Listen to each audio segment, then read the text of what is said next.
So whenever I'm planning on going to a national park, I think of two things. I think of where am I going to go and how do I maximize my time while I'm there? And if you're like me and you love to hike, I've got you covered because this is your 2-day hiking itinerary to Olympic National Park. Let's get into it.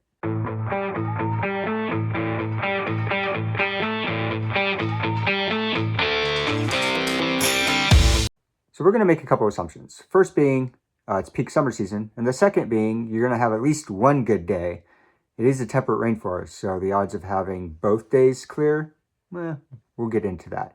So there's many national parks out there that seem to have their all-day adventure that are just classic hikes. I'm referring to the Rim to Rim in the Grand Canyon or Half Dome in Yosemite. And for the Olympics, in my opinion, the classic is High Divide, Seven Lakes Basin. And that's where we're going to do for day one. If we're looking at the trail stats for High Divide, it's 19.3 miles round trip, the total elevation gain of 5,500 feet.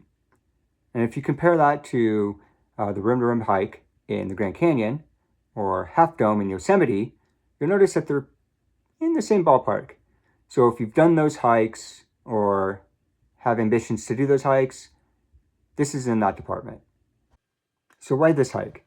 Well, there's several reasons why I chose this hike as an all-day adventure. One of them being that the access to the high alpine ecosystem of the Olympics is incredibly hard to access. There's very, very limited access to them. So this allows you a chance to explore that ecosystem of the park. It goes by one of the best waterfalls in the entire park with Sordock Falls, and it goes by several alpine lakes that you can explore. In addition to that, Mount Olympus is one of the most isolated mountains in the entire state of Washington, and it's the heart of the Olympics. And this hike gives you an amazing view of Mount Olympus across the Hoh River Valley up to the Blue Glacier. It's truly stunning, and it's one of the best high alpine hikes in the Olympics. So here's a couple quick tips for you if you're going to do this hike.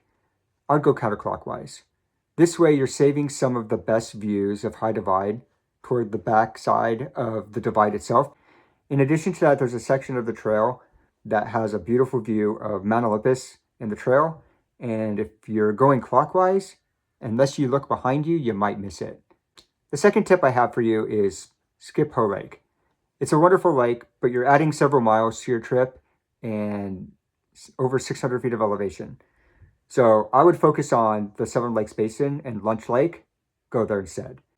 So my last tip is just before you head down to Heart Lake on the divide, go straight.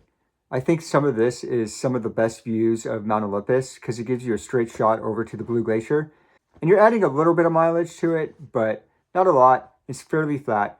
And if you're feeling ambitious enough and feel good at this point, you can go over to Swimming Bear Lake or the Cat Basin area. It's pretty beautiful. It's going to add a couple miles, but it's nice. So day two. So you might be feeling it from the previous day if you did High Divide, Seven Lakes Basin. So we're going to take it a little easier today. So to start this day, you're going to want to head over to Rialto Beach. So to get to Rialto Beach, you're going to want to head out of Forks, take the little push road for about 15 miles. It's basically at the end of the road. Just follow the signs. So the trail sets for this beach are it's only 3.3 miles to Hole-in-the-Wall. And pretty much no elevation gain unless you climb the headland at the end of the beach. Probably going to gain about 150 feet or so. But this is one of my favorite beaches of all time. I've talked in my previous video. I'll put the link in the description there if you want a more in-depth trail review. But one of the things I talk about is this beach always has kind of a personality. It's always different no matter how many times I've been there in all the best ways possible. It's one of my favorite beaches, which is why I include it here to start your day. So after you're done with the beach, head over to Marymere Falls Trailhead, which is right by the Lake Crescent Lodge on Lake Crescent. It's about an hour and 49 miles away. So what are the trail stats? Well, the trail is not too difficult. It's only 1.8 miles round trip with a total elevation gain of 318 feet. So Marymere Falls is beautiful. It's worth a visit. Just know during this itinerary, you're probably going to be going in the middle of the day. And if that's the case, it's probably going to be pretty busy. So just keep that in mind. You're probably going to get quite a few people and you're not going to have this place to yourself. But the falls are beautiful, and if you're feeling really up to it, you can climb Mount Storm King. Now, if you climb Mount Storm King, you're adding about 4 miles round trip and 2,100 feet of elevation. So if you're feeling good, probably worth it. Heard the view is great up there. Haven't done it myself, but it's along the way to Marymere Falls, and if you want to include it, you have an opportunity to do that. So when you're done enjoying Lake Crescent, you have one more stop.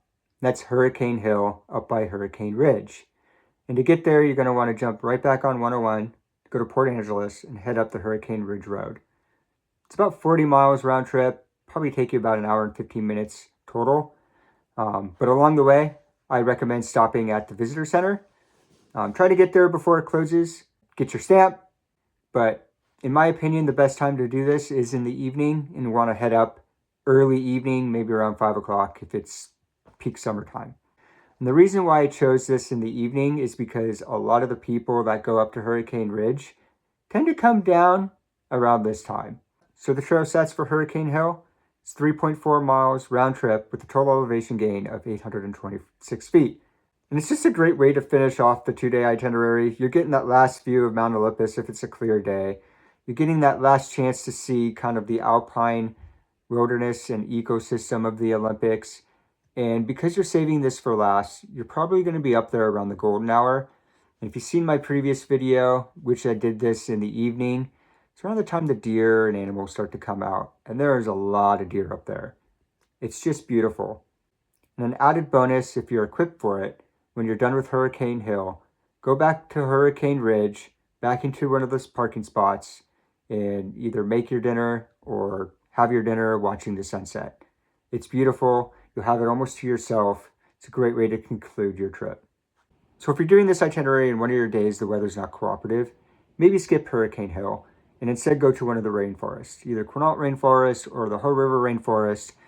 If you're itching to go to the Hoh Rainforest, do it first thing in the morning and get there extra early, because you don't want to be caught in this line, because if there's no parking, you could be in that line for hours and you're not maximizing your time well. So if you're bent on doing the Hoh Rainforest, early, first thing. Go to the beach second, finish off your day with Lake Crescent. Maybe have dinner at the lodge. So this is how I'd spend my 2 days in the Olympics, because you're hitting up all 3 different ecosystems and you're hitting a lot of the highlights. But let me know in the comments if I missed anything or if you changed anything about my itinerary. If you like this video, hit subscribe, and we'll see you in the next one.